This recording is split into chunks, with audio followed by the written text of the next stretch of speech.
কংগ্ৰেছৰ যিখিনি সিটৰ কাৰণে তেওঁলোকৰ খোৱা কামোৰা হৈ আছে সেইখিনি হ'ল বাংলাদেশী মূলৰ মুছলিম জনসংখ্যা থকা যিবিলাক সিট সেইবিলাক সিটতহে তেওঁলোকৰ খোৱা কামোৰা চলি আছে।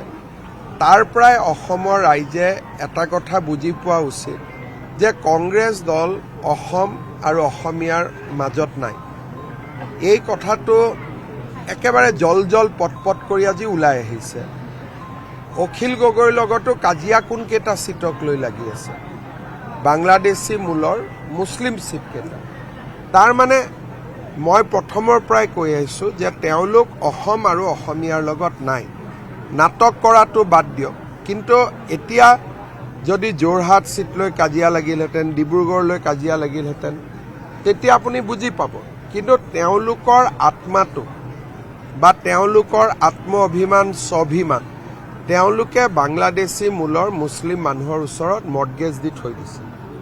তাৰ পৰাই কংগ্ৰেছ চলিব আৰু তাৰ পৰাই কংগ্ৰেছৰ টিকট লাগিব, কাজিয়া হ'ব, মাৰপিট হ'ব, যি হ'ব তাতেই হ'ব।